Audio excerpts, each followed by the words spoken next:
வணக்க நண்பர்களே, இன்றைக்கி நாம் ஒரு முக்கியமான கல்வெட்டு தகவலை பார்க்க போகிறோம். கொங்கு நாடு அப்படின்னு சொன்னாலே நமக்கு எல்லாருக்கும் கோயம்புத்தூர் இந்த ஊர் தான் ஞாபகம் இருக்கும். அந்த கோயம்புத்தூர் மாவட்டத்தில் இருக்கக்கூடிய பேரூர் நொய்யல் ஆற்றங்கரையில் இருக்கக்கூடிய 2 கிராமத்துக்கு நீர் பிரச்சனை வந்தபோது கொங்கு சோழ மன்னராக இருந்த வீரராஜேந்திரன் ஒரு நல்ல தீர்ப்பை கூறி அதை கல்வெட்டுலையும் வெட்டிட்டு போயிருக்கார். அந்த கல்வெட்டு எங்கே இருக்குது அப்படின்னா பேரூர் பட்டீஸ்வரர் கோவில் இருக்குது. அதை தான் இன்றைக்கி நம்ம பார்க்க போகிறோம். வாங்க பார்க்கலாம். அதுக்கு முன்னாடி கொங்கு சோழருக்குன்னா யாருன்னு பார்ப்போம். கொங்கு சோழர் அப்படிங்கிறவங்க யாருன்னா கிபி 942 முதல் 1305 வரை கொங்கு பகுதியில் ஆண்ட சோழ பரம்பினர், அதாவது ஒரு சிற்றரசர்களாக இருந்தவங்க. சரிங்களா? அதுக்கு கீழே கட்டுப்பட்டு இருந்தவங்க. கிபி 942 முதல் கிபி 1138 வரை வடகொங்கு பகுதிகளில் ஆட்சி செய்கிறாங்க. அதுக்கப்புறம் 138லேருந்து 1305 வரை வட தென்கொங்கு 2 பகுதியும் ஆட்சி செய்கிறாங்க. அதுக்கடுத்து இவங்களாம் அரசர்கள் யார் யாருன்னு பாருங்கள். முதல்ல வீர சோழ பராந்தகன் 942லேருந்து 980 வரைக்கும் இருக்கிறார். கலிமூர்க்க பெருமான் 980லேருந்து 1004, அதாவது வீர சோழ பராந்தகனுடைய மகன். பிரம்மியம், கொடுவாய் போன்ற கல்வெட்டுகளை இவரை பற்றி சொல்கிறாங்க. அடுத்து அந்த மன்னர் பேர் கலிமூர்க்க விக்ரம சோழன். இவங்களை பற்றி தனித்தனி காணொலி நான் அப்புறம் சொல்கிறேன். 1004லேருந்து 1047. அபிமான சோழன் 1047லேருந்து 1085. அன்னூர் கல்வெட்டு, கோயம்புத்தூர் மாவட்டம் அன்னூர் கல்வெட்டு இவரை பற்றி சொல்லுது. அடுத்து ராஜாதிராஜ சோழன் 1085லேருந்து 1110. திருமுருகன் பூண்டி அப்படிங்கிற ஊரில் உள்ள கல்வெட்டுகள் சொல்லப்படுது. இவங்க யாரும் சோழம், அதாவது நம்ம பார்க்குற சோழ மன்னர்கள் கிடையாது. இவங்க சிற்றரசர்கள், புரிஞ்சுக்கணும். அடுத்து உத்தம சோழன் தான் சோழ மன்னர் கிடையாது, இவர் சிற்றரசர். 1110லேருந்து 1117. இருக்கூர் செப்பேடுக்கு இவருடைய செயல்களை சொல்லுது. முன்னாடி இந்த ராஜாதிராஜ சோழனுடைய முதல் மகன். அடுத்து ராஜாதிராஜ வீரச்சோழன் கத்தாங்கனி, விஜயமங்கலம் ஆகிய கோயில்களுக்கு கொடையளித்துள்ளார். ஏற்கனவே சொல்லப்பட்ட ராஜாதிராஜ சோழனுடைய 2வது மகன். ராஜகேசரி வீரநாராயணன் உத்தம சோழன் சொன்ன பார்த்தீங்கன்னா அவருடைய மகன். 1120லேருந்து 1149. கோயில்பாளையம், பெருந்தலையூர் ஆகிய கல்வெட்டுகள் இவரை பற்றி சொல்லுது. அடுத்து ராஜகேசரி குலத்துங்கன். இவங்க எல்லாருமே அவங்க பேருக்கு பின்னாடி சோழ மன்னர்கள் பேர் வச்சுருக்காங்க. பாண்டியர்களுக்கு இடையில் நடந்த தாயாதி சண்டையில் குலசேகர பாண்டியன் ஆட்சியில் அமர வைத்தது இதை ராஜகேசரி குலத்துங்கன். அதற்கடுத்து வந்தவங்க திரிபுவன வீரதேவன் 1183லேருந்து 1196. 2 கொங்கு, அதாவது வடகொங்கு தென்கொங்கு 2த்தையும் சேர்த்து முதலாக ஆட்சி செய்த கொங்கு சோழன் இந்த திரிபுவன வீரதேவன். இதற்கு முன்னே தென்கொங்கை ஆண்ட மன்னர் பேர் யாருன்னா வீரகேரளன். அந்த வீரகேரளன் மருமகன் தான் இந்த திரிபுவன வீரதேவன். சரிங்களா? அதுக்கு அடுத்து 2ஆம் குலத்துங்கன் 1196லேருந்து 1207. அன்னூர், அவினாசி கல்வெட்டுகள் இவரோட செயல்பாடுகளை சொல்லுது. வீரராஜேந்திரன் அவரை பற்றி தான் இன்றைக்கி பார்க்க போகிறோம். சமயப்புரை கொண்டவராக கல்வெட்டுகள் சொல்கின்றன. அதற்கடுத்து 2ஆம் விக்ரம சோழன், சோழன் ராஜகேசரி, அப்புறம் 3ஆம் விக்ரம சோழன். மொத்தம் 15 மன்னர்கள் இந்த கொங்கு சோழர் அப்படிங்கிற பிரிவில் சிற்றரசர்களாகவும் அரசர்களாகவும் ஆட்சி செஞ்சுருக்காங்க.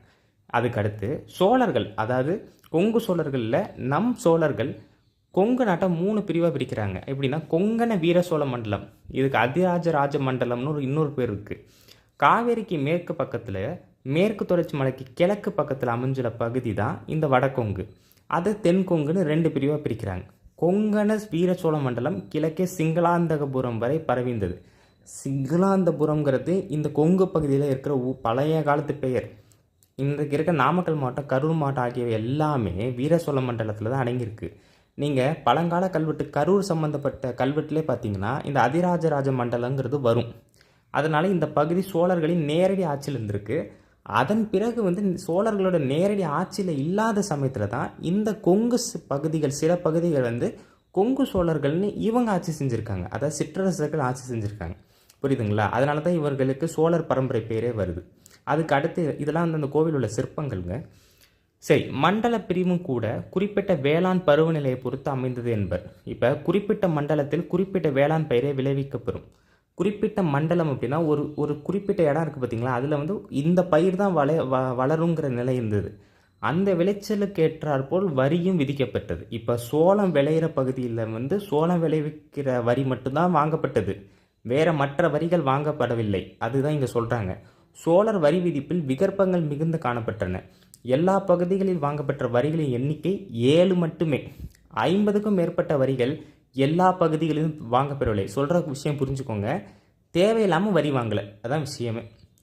இப்போ 1ஆம் பராந்தகன் எப்படி கொங்கு பகுதி ஆட்சி செய்கிறாருங்கிறத பார்ப்போம். 1ஆம் பராந்தகன் ஆட்சியில் பிற்பகுதியில் குழப்பம் மிகுந்ததாக விளங்கியது. ஏன்னா தக்கோல போர்லேயே பார்த்தீங்கன்னா இவருடைய மகனான ராஜாதித்தன் கொல்லப்பட்டார். தொண்டை மண்டலம் ஓரளவுக்கு கைவிட்டே போயிடுச்சு. அதே மாதிரி ஈழமும் வந்து அவர் பெரிய அளவுக்கு ஜெயிக்கலை. பாண்டியர்கள் சோழர் ஆட்சியை கொஞ்சம் வீழ்த்தி தான் இருந்தாங்க அந்த நேரத்தில். இந்த நெருக்கடியான சூழ்நிலையில் கொங்கு நாட்டை கயாபதி பெற்ற சிற்றரசுகளிடம் ஒப்படைத்தார். சொல்கிற விஷயம் புரிஞ்சுக்கணும். நேரடி கட்டுப்பாட்டில் கொங்கு பகுதியை விடாமல் தன்னுடைய கட்டுப்பாட்டில் இல்லாமல் நீங்கள் பார்த்துக்கோங்கன்னு ஒப்படைக்கிறார். இப்பகுதியில் வடகொங்கு, இன்றைய வடகோவை வட்டம், அவினாசி, ஈரோடு மாவட்டம், திருப்பூர் மாவட்டம், திண்டுக்கல் மாவட்டத்தில் பழனி பகுதி ஆகியவற்றை உள்ளடக்கியதான் எது வடகொங்கு. தென்கொங்கு அப்படிங்கிறது இன்றைக்கி இருக்க கோயம்புத்தூரோட தென்பக்கம், பொள்ளாச்சி வட்டம், பேட்டை வட்டம், பழனியிலே மேற்கு பகுதி, இதெல்லாம் தென்கொங்கு. இதுதான் வடகொங்கு, தென்கொங்கு அப்படின்னா அவங்க அட்மினிஸ்ட்ரேஷனுக்காக பிரிச்சுக்கிட்டாங்க. அதுக்கடுத்து பராந்தகன் காலத்திலே வடகொங்கு பகுதியில் கோனாட்டு மரபினை சேர்ந்த இருக்கு வேளிர், இவங்களை பற்றி நான் தனியாக இன்னொரு காணொலியில் சொல்கிறேன். இருக்கு வேளிர்களை குறுநில மன்னர்களாக நியமித்தார். முதல் மன்னன் பெயர் வீர சோழ பெருமானடிகள். நான் சொல்கிற மன்னர் வந்து இருக்கு வேளிர், புரியுதுங்களா? வீர சோழன் என்ற பெயர் முதல் பராந்தகனுக்கே உண்டு. ஏன்னா நிறைய பேர் இருக்குது, வீர சோழன், வீரநாராயணன், பல பட்ட பேர் இருக்குது. அதை அந்த மன்னருக்கும் கொடுத்துருக்கார்.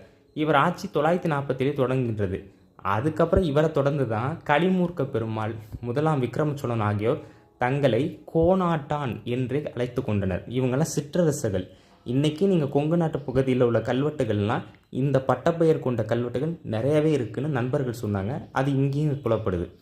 அடுத்து கொங்கு சோழரில் முதலாம் குலோத்துங்கன் காலம் வரை சோழர்களுக்கு கீழ்ப்படிந்து நின்றனர். அப்போ ராஜராஜன், ராஜேந்திர சோழன், அதிராஜேந்திர சோழன், குலோத்துங்கன் வரைக்கும் கட்டுப்பட்டு இருந்திருக்காங்க. மூன்றாம் வீரச்சோழன் காலத்திலேருந்து கொங்கு சோழர்கள் பாண்டிய பக்கம் சாய்ந்து விட்டனர். அதுக்கு என்ன காரணம் அப்படின்னா, அந்த 1958 96 அந்த காலகட்டம்லாம் விக்ரம சோழன் கூட கிடையாது. இரண்டாம் ராஜராஜன் காலத்தில் போயிடுது. வடக்கொங்கு பார்த்திங்கன்னா கிட்டத்தட்ட 400 வருடம் வந்து நேரடி கட்டுப்பாட்டில் தான் இவங்க இருக்குது. இப்போ தென்கொங்கை பற்றி பார்ப்போம். தென்கொங்கு மேற்கு தொடர்ச்சி மலையொட்டி அமைந்திருப்பதால் குறிஞ்சி, மருதம் ஆகிய திணைகளின் இயல்புகள் உள்ளன. வடக்கொங்கில் 20 நாட்டு பிரிவுகள் இருந்தன. தென்கொங்கில் 7 நாட்டு பிரிவுகள் இருந்தன. அப்போ ரெண்டுத்தையும் சேர்த்திங்கன்னா மொத்தம் 27 பிரிவுகள் கொங்கு பகுதியில் இருந்திருக்கு. தென்கொங்கு வீர சோழர் என்ற அரச மரபினர் ஆட்சி செய்துள்ளனர். இவர்கள் கிபி 10ஆம் நூற்றாண்டிலிருந்து ஆட்சி செய்துள்ளனர். தென்கொங்குன்னா ஏற்கனவே நான் சொன்ன மாதிரி கோயம்புத்தூர், உடுமலைப்பேட்டை, பழனியோட தெற்கு பகுதின்னு சொன்னதுனால அது நீர்வளம் மிக்க பகுதியாக இருந்தது. ஆற்றின் குறுக்கே அணைகளை கட்டி வேளாண்மையை வளர்த்தனர். தென்கொங்கில் 20க்கும் மேற்பட்ட பட்ட பிரம்மதேயங்கள் உருவாக்கப்பட்டிருந்தன. நல்லா புரிஞ்சுக்கணும். இந்த கல்வெட்டை எதுக்கு இந்த விஷயங்களை தான் சொல்கிறேன்னா, இது சொன்னாதான் அது புரியுதுங்களா? ஏன்னா இந்த மன்னர்கள் என்ன செஞ்சாங்கங்கிறதும் முக்கியம். இன்னொன்று, சோழர்கள் பொதுவாகவே நீர் மேலாண்மையில் மிகுந்தவங்க. அவர்களுக்கு கீழே இந்த சிற்றரசர்களும் அப்படி இருந்திருக்காங்கங்கிறது தான் இந்த கல்வெட்டை நமக்கு சொல்லுது. சரிங்களா? இந்த கோவில் சிற்பங்களை பற்றி நான் இன்னும் தனிக்கானதை சொல்கிறேன். சரி, வடக்கொங்கில் பிரம்மதேயங்கள் குறைவு. பிரம்மதேயங்கள்லாம் பிராமணர்களுக்கு கொடுக்கப்பட்ட நிலங்கள் குறைவு. கிபி 6ஆம் நூற்றாண்டிலிருந்து தென்கொங்கில் பிரம்மதேயங்கள் உருவாகிவிட்டன என்பதற்கு காரமடை செப்பேடுகளும் குமரிலிங்கம் செப்பேடுகளும் சிறந்த சான்றுகள். பிரம்மதேயங்கள் காட்டுப்பகுதியில் உருவாக்கப்பட்டன என்பதற்கு பல கல்வெட்டுகள் சான்று பகர்கின்றன. இதில் பெரிய ஆச்சரியமான விஷயம் என்னென்னா, இவர்களை பற்றி நம்ம புரிஞ்சுக்கிட்டா மட்டும்தான் கொங்கு பகுதியில் சோழர்கள் கட்டுப்பாடு எப்படி இருந்ததுங்கிறது தெரியும். ஏன்னா சோழர்கள் நேரடியாக ஆட்சி செய்யாமல் இவர்கள் பொறுப்பில் விட்டுருக்காங்க. இன்னொன்று, கொங்கு சோழர் 2 பேருமே மன உருவு கொண்டிருக்காங்க அப்படின்னு பிரம்மியம் என்ற ஊரில் கிடைக்கிற கல்வெட்டு சொல்லுது. அதில் விக்ரம சோழன் தேவியார் இறந்தமையால் பிரம்மாதிக்க தேவ நிலைச்சார்த்தி நந்தாவிளக்கு ஒன்று வைத்தது பற்றி குறிப்பிடுகிறது. இதில் விக்ரம சோழன் மாதேவி அப்படிங்கிறவங்க யாருன்னா முதலாம் ராஜேந்திர சோழனுடைய மகள். மாமன்னர் முதலாம் ராஜேந்திரனுக்கு விக்ரமன் அப்படின்னு ஒரு பேர் இருக்குது. அப்போ இதுலேருந்து நமக்கு தெரிய வர்றது என்னென்னா, ராஜேந்திர சோழனுக்கு அம்மங்கை தேவிங்கிற மகள் மட்டும் இல்லை, விக்ரம சோழன் மாதேவின்னு ஒரு மகள் இருந்திருக்காங்க. அந்த மகளை யாருக்கு கல்யாணம் பண்ணி கொடுக்குறாங்கன்னா, ஒரு கொங்கு சோழனுக்கு கல்யாணம் பண்ணி கொடுக்குறாங்கிறது கல்வெட்டுகள் சொல்லுது. அவன் பெயரையே 3வது கொங்கு சோழன் தனக்கு வைத்து கொண்டான். 3வது கொங்கு சோழன் தான் முன்னாடி நான் அந்த 15 பேரில் ஒரு பேர் சொன்ன பார்த்தீங்களா, அதில் உள்ள மன்னன் தனக்கு வச்சுக்கிறான். விக்ரம சோழன் படிச்சிருப்போம். அவன் ராஜேந்திர சோழனுடைய பெயரை தான் வைக்கிறான். வச்சுட்டு நூற்றாண்டுகள் மனைவினை உறவு நிலை பெற்றிருந்தது.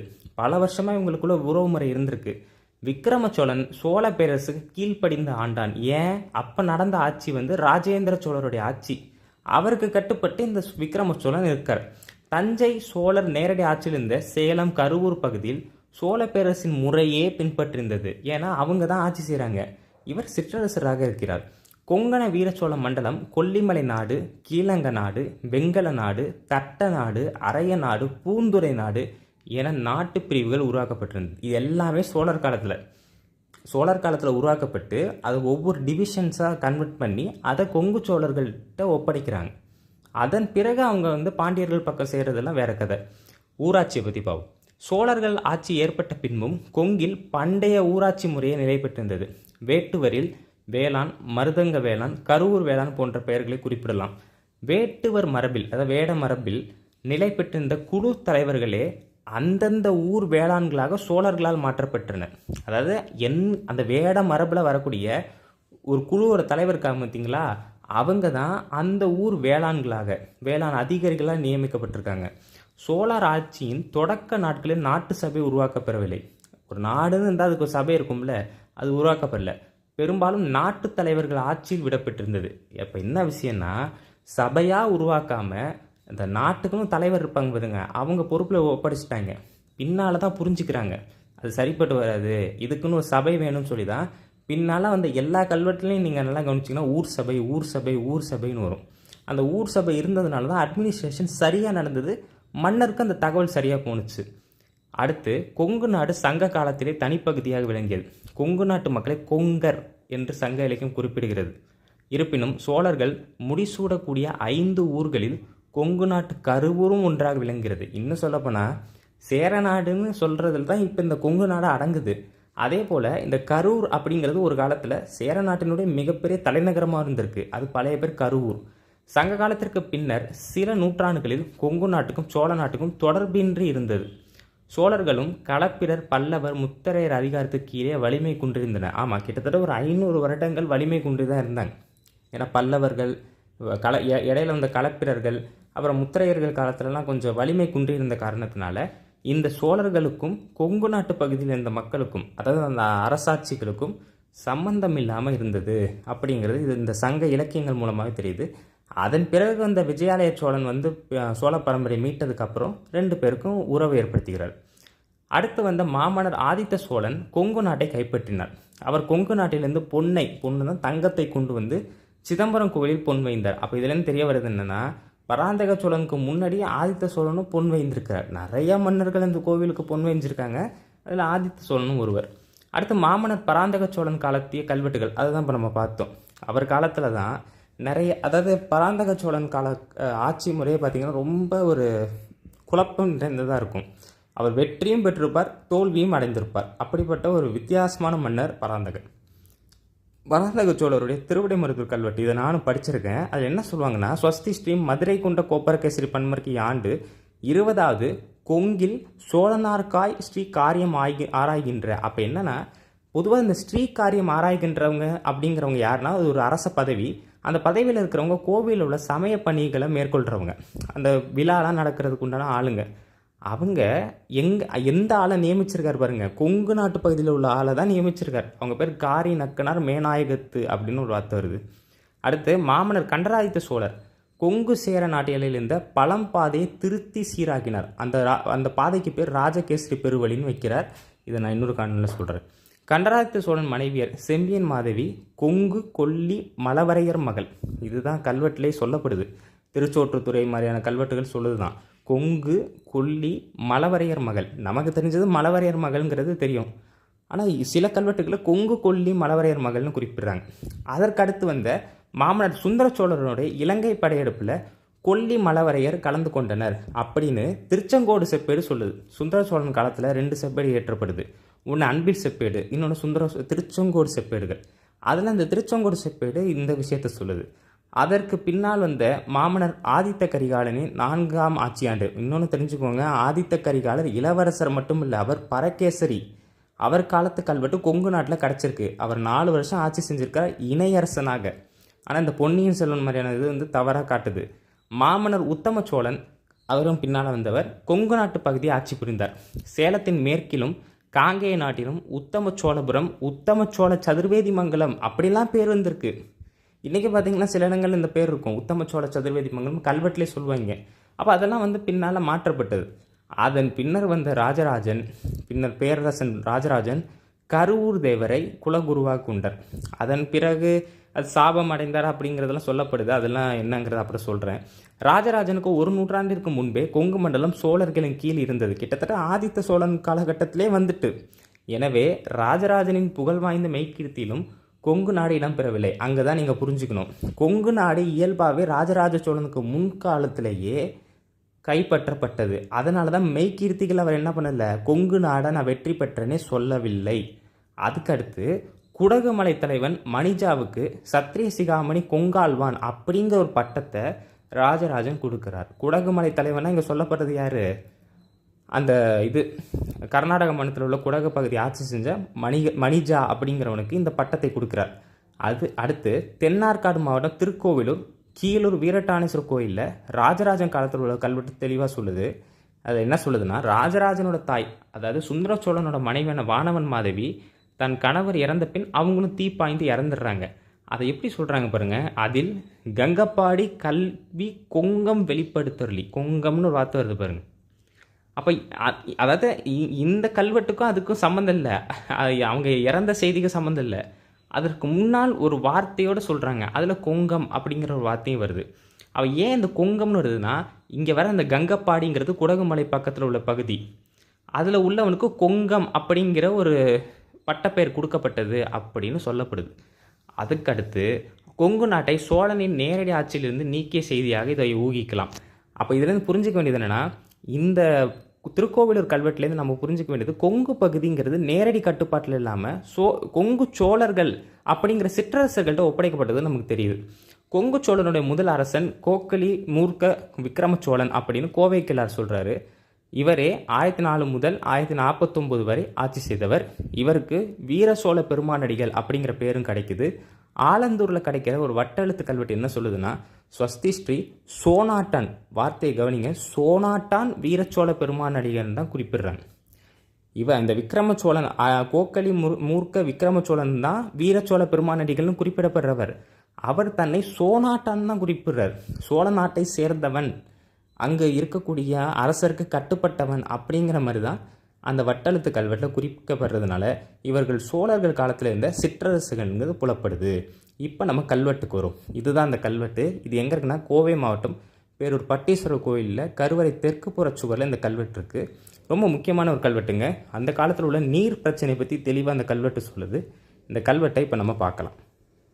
கல்வெட்டு: ஸ்வஸ்தி ஸ்ரீ திரிபுவன சக்கரவர்த்திகள் கோணரின்மை கொண்டான் பேரூர் நாட்டு புகலிடம் கொடுத்த சோழ சதுர்வேதி மங்கலத்து சபையார்க்கும் பேரூர் ஊரார்க்கு நம்மூளை கொடுத்தபடியாவது இவர்கள் தங்களுக்கு நீர்த்தட்ட பெற வேண்கு வந்த ரிவை தமிழிவர்கள் தங்களூர் எல்லையில் தேவி சிறை என்கிற அணையடைத்து வாய்க்கலும் வெட்டி கோளூர் அணைக்கு, இன்னைக்கு அந்த அணை இருக்குது, கோளூர் அணைக்கு சேதம் வாழாதபடி எவ்வணைக்கு பின்பகா நீர் விட்டு கொள்ள பெறவாரா கவுமிவர்கள் தங்களூர் எல்லையில் மாளிகை பல நத்தத்திலே புகலிடம் கொடுத்த சோழ நல்லூர் என்று ஊரேற்றி கொள்வார்களாகவும். இந்த கல்வெட்டு பார்த்திங்கன்னா, அந்த காலத்தில் கொங்கு சோழர்கள் நீர் மேலாண்மையில் சிறந்து விளங்குனாங்கிறது ஒரு விஷயம். அதுக்கு அடுத்து அந்த நீரை எப்படி பகிர்ந்து கொடுக்குறாங்க, எப்படி மக்களுக்கு இப்போலாம் கர்நாடகாவில் பிரச்சனை பண்ணுறாங்க, ஆனால் எங்களுக்கே தண்ணி இல்லை, ஆனால் தண்ணி இருக்கும், தண்ணி கொடுக்க மாட்டாங்க. அந்த மாதிரி மேட்டுப்பகுதியில் இருக்கிற மக்கள் அந்த ஒரு சமரசம் இல்லாமல் இருக்கும் பொழுது அதை தீர்த்து வைக்கிற ஒரு முறையை தான் இந்த மன்னர் செய்திருக்கார். இதுதான் அந்த கோளூர் அணை. சரிங்க, இப்போ நம்ம விளக்கத்துக்கு வரும். மங்களம் உண்டாகட்டும். திரிபுவன சக்கரவர்த்திகள் கோணரின்மை கொண்டான் என்று அழைக்கப்படும் கொங்கு, நிறைய மன்னர்களை கோணரின்மை கொண்டான்னு சொல்லுவாங்க. ஏன் ராஜேந்திர சோழனே சில கல்வெட்டு சொல்லுது. இரண்டாம் ராஜேந்திரனை கூட குறிக்கும், ராஜாதிராஜனை குறிக்கும். அதே மாதிரி இவரையும் கொங்கு சோழர் வீரராஜேந்திரனையும் குறிப்பிடுறாங்க. அவருடைய ஆட்சி காலத்தில் இந்த அரசரிடம் பிராமணர்கள் என்ன பண்ணுறாங்கன்னா, மாளிகை பலநத்தம் என்ற பகுதியில் புகலிடம் கொடுத்த சோழ சதுர்வேதி மங்கலம் என்ற ஊரை உருவாக்கி கொள்ளவும். அதாவது மாளிகை பலநத்தம் அப்படிங்கிற ஒரு ஊர் இருக்குது, ஒரு பகுதி. அந்த ஊரை என்ன பண்ணுறாங்க, புகலிடம் கொடுத்த சோழ சதுர்வேதி மங்கலம்னு ஒரு ஊரை உருவாக்க சொல்கிறாங்க. அது இன்றைக்கி இருக்கிற செல்வபுரமாக இருக்க வாய்ப்பு இருக்குதுன்னு சொல்கிறாங்க, கோயம்புத்தூரில் உள்ள செல்வபுரம்னு. சரிங்களா, அந்த பகுதியை உருவாக்கி இப்பகுதியில் உள்ள பிராமணர்கள் மற்றும் பிற சமூகங்களை சேர்ந்தவர்கள் தேவி சிராய் தடுப்பு அணையை கட்ட அரசரிடம் அனுமதி கேட்டனர். அது வெறும் தேவி சிராய் அப்படின்னு தடுப்பு அணையை, பிராமணர்கள் நேரடியாக விவசாயத்தில் ஈடுபடலை. எனவே அவர்கள் தங்கள் நிலத்தை மற்ற சமூகங்களை சேர்ந்தவர்களுக்கு குத்தகை லீஸுக்கு விடுறாங்க. அவர்கள் விவசாயம் செய்ய விவசாயிகளை கூலிக்கு அமர்த்துறாங்க. புரியுதுங்களா? அதாவது என்னென்னா, மாளிகை பலநத்தம் அப்படிங்கிற ஒரு பகுதி, அந்த பகுதியில் புகலிடம் கொடுத்த விக்ரம சோழ சதுர்வேதி மங்கலம்னு ஒரு பகுதியை நாங்கள் உருவாக்குறோம் அப்படின்னு அரசட்ட அனுமதி கேட்குறது மட்டும் இல்லாமல், இங்கே நாங்கள் தேவி சிராயின்னு ஒரு அணையும் கட்டுறோன்னு சொல்கிறாங்க. அதுக்கடுத்து என்ன சொல்கிறாங்கன்னா, நொய்யல் ஆற்றின் குறுக்கே ஒரு அணை கட்டி கொள்ளவும் அனுமதி கேட்கின்றனர். அதுக்கு அரசன் என்ன சொல்கிறாருன்னா, அனுமதி ஆணை வழங்கும் போது தேவி சிராய் அப்படிங்கிற பேரில் நீ அணை கட்டிக்கலாம், தப்பு இல்லை. ஆனால் இந்த அணைக்கு கீழே இந்த அணை நீ கட்ட போகிற அணை மேலே இருக்குது, மேல் பக்க வாட்டில் இருக்குது. அதுக்கு கீழே உள்ள கோளூர் அப்படிங்கிற ஒரு அணை இருக்குது. இப்போ குறிச்சி பகுதியில் உள்ள கோளூர் அணை, அந்த அணைக்கு நீர் விட்டு அது நிரம்பினதுக்கு அப்புறம் தான் நீ என்ன பண்ணணும், தேவி சிறை அணைக்கு நீர் நிரப்பணும் அப்படின்னு அவர் ஆணையில் குறிப்பிட்றார். அப்படின்னா என்ன, நீ மேலேயே தண்ணி அதை அடைச்சி வச்சிட்டன்னா கீழே உள்ளவங்களுக்கு போகாது. சொல்கிறது புரியுதுங்களா? அதனால் அவர் என்ன சொல்கிறாருன்னா, ஒழுங்கு மரியாதை நீங்கள் என்ன பண்ணணும், வர தண்ணியை இருப்பு இருக்கிற தண்ணியை என்ன பண்ணணும், கீழே உள்ள அந்த அணைக்கு அனுப்பிட்டு நிரம்பின பிறகு தான் என்ன பண்ணணும், மேலே உள்ள அணைக்கு நீ கொண்டு வரணும் அப்படின்னு சொல்கிறார். அப்போது நொய்யலில் இருந்து வரும் தண்ணீர் தற்போது குறிச்சியில் உள்ள கோளூர் அணை, இதெல்லாம் அந்த கோயம்புத்தூர்காரங்களுக்கு நல்லா தெரியுங்க, கோளூர் அணை வழியாக கீழ்கரை பகுதியில் சாகுபடிக்கு பயன்படுத்தப்பட்டு வந்தது. இங்கும் ஆற்றிலிருந்து முதலில் கீழக்கரை பகுதிகளுக்கு தண்ணீர் திறந்து விடப்பட்டது. நடைமுறையின் மூலம் முதல்ல கடைமடை என அழைக்கப்படும் கீழ்கரையோர பகுதிகளுக்கு சாகுபடிக்கு போதுமான தண்ணீர் வழங்கப்பட்டது. அதன் பிறகு அடிமடை என அழைக்கப்படும் மேல்கரை பகுதி வரை அடுத்தடுத்து தண்ணீர் வழங்கப்படுது. ஸோ இதான் கான்செப்ட். கீழே உள்ள சாகுபடி பண்ணுறதுக்கு உண்டான பயிர்களுக்கெல்லாம் தண்ணீர் வேண்டுங்கிறதுக்காக கோளூர் அணைக்கு நீ தண்ணியை விட்டு அது நிரம்பின பிறகு தான் என்ன பண்ணிக்கணும், இதை நீ நிரப்பி வச்சுக்கணும், மேல் அணையை நீ நிரப்பி வைக்கணும்னு சொல்கிறாரு. ஏன்னா அவன் தண்ணி கொடுக்காம போயிட்டான்னா கீழே உள்ளவங்களுக்கு இந்த அணை எதுக்கு, தண்ணீரை சேமிக்கணுங்கிறதுக்காக தான். சேமிக்கணுங்கிற பர்பஸில் இவன் என்ன பண்ணிடுறான், இந்த தண்ணியை அப்படியே வச்சுட்டு கீழே உள்ள பகுதிகளுக்கெல்லாம் அனுப்பாமல் விட்டுட்டானா அது பெரிய பாதிப்பு ஏற்படுத்துன்னு சொல்லி கொடுக்கும் போதே இந்த ஆணையை பிறப்பிச்சு தான் அந்த மன்னர் கொடுக்குறார். அவரோட புத்திசாலித்தனத்தை பாருங்கள். அதுக்கு அடுத்து கிபி 1649 பேரூர் தண்ணீர் நெருக்கடியை சந்தித்த போது நொய்யலாத்தின் குறுக்க தான் இப்போ இருக்கிற இந்த தடுப்பணை கட்ட அனுமதி கோரி அதில் இருக்கிற அந்த பிராமணர்கள் குடியிருப்பாளர்கள் எல்லாருமே இந்த வீரராஜனை அணுகிறனர். என்ன சொல்கிறாங்க, தேவி சிராய் தடுப்பு அணை அப்படிங்கிற அணையை நீ கட்டிக்க, ஒன்றும் தப்பு இல்லை. ஆனால் ஒரு நிபந்தனை, விவசாயத்துக்கும் நுகர்வுக்கும் தேவையான முழு அளவிலான தண்ணீரை கீழ்கரையோர பகுதிகள் பெரும் வரை, அதாவது வார்த்தையை கவனிங்க, பெரும் வரை, அவங்க முழுமையாக பெறுற வரைக்கும் கிராம மக்கள் தங்களுக்கு தண்ணீரை திருப்பி விடக்கூடாது. ஆற்றுல இருந்து வரும் தண்ணீரை கீழ்கரையோர பகுதிகளுக்கு செல்ல அனுமதிப்பது என்றும், அங்குள்ள விவசாயிகள் தடுப்பணைகள் மற்றும் நீர்த்தேக்கங்களை நிரப்பிய பின் தான் நீ என்ன பண்ணிக்கணும், மேல்கரையோர பகுதிகளில் உள்ளவங்களுக்கு தண்ணீரை கொடுக்கணும் அப்படின்னு முடிவு செய்யப்படுது. இதுதான் அந்த கால அரசாட்சி முறை. அந்த காலத்தில் இப்போ சொல்கிறாங்களா அரசாட்சி முறைகள்லாம் மிக மோசம் மிக மோசம் மிக மோசம்னு. இன்றைக்கி நம்மளால் செய்ய முடியாததை அந்த காலத்துலேயே அந்த மன்னன் செஞ்சுருக்கான். அப்போ கட்டுப்பாடான அதே சமயம் ஒரு நல்லாட்சி புரிகின்ற எண்ணம் கொண்டவனால் மட்டும்தான் இதை செய்ய முடியும். அது அந்த கால அரசர்கள்ட்ட அது இருந்தது. அதெல்லாம் இந்த கல்வெட்டு நமக்கு சொல்லுது. அது மட்டும் இல்லை, கொங்கு நாட்டு மன்னர்கள் நீர்மாசனத்தில் எல்லா தரப்பு மக்களும் நீர் கிடைக்க வேணும்னு தான் உறுதியாக இருந்திருக்காங்க. சில பேர் சொல்கிறாங்களா பிராமணர்களுக்கு அதிக சலுகை கொடுத்தாங்க, பிராமணர்கள் அப்படி கிடையாது, அவங்களுக்கும் கொடுக்கப்பட்டிருக்கு. ஆனால் அது சமமான அளவில் தான் கொடுக்கப்பட்டிருக்கு. அதான் அனைவருக்கும் சமமான ஆட்சியை தான் சோழர்கள் மட்டும் இல்லை, அவருக்கு கீழ் பணியாற்றக்கூடிய கொங்கு சோழர்களும் செஞ்சுருக்காங்க. இடைக்கால கொங்கில் நீர்ப்பாசனம் அரசனின் நேரடி கட்டுப்பாட்டில் இருந்திருக்கு அப்படிங்கிறது இந்த கல்வெட்டு மிகச்சிறந்த சான்று. எப்பவுமே ஒரு அரசன்கிட்ட அது நேரடி கட்டுப்பாடு இருந்து அது அவன் சரிவர நடத்தினான் அப்படின்னா எல்லாமே சரிவர நடத்தும். அந்த காலத்தில் பிரச்சனை எங்கே இருந்ததுன்னா அரசன்கிட்ட தான் இருந்திருக்கு. அரசன் நல்லவனாக இருந்தானா அவன் நல்ல ராஜராஜ சோழன் மக்களுக்காக போராடினார், மக்களுக்காக பல பணிகளை செய்தார். அதனால தான் இன்றும் பேசப்படுகிறார். சில மன்னர்கள் அப்படி கிடையாது. அதில் இந்த வீரராஜேந்திரன், கொங்கு சோழரான வீரராஜேந்திரன் நல்ல முடிவெடுத்தார். அதனால் மாமன்னர் கொங்கு சோழரான வீரராஜேந்திரன் புகழ் ஓங்குக. இந்த கல்வெட்டு ரொம்ப முக்கியமான கல்வெட்டு தகவல். அனைவருக்கும் பகிருங்க. நன்றி, வணக்கம். சப்ஸ்கிரைப் பண்ணுங்கள்.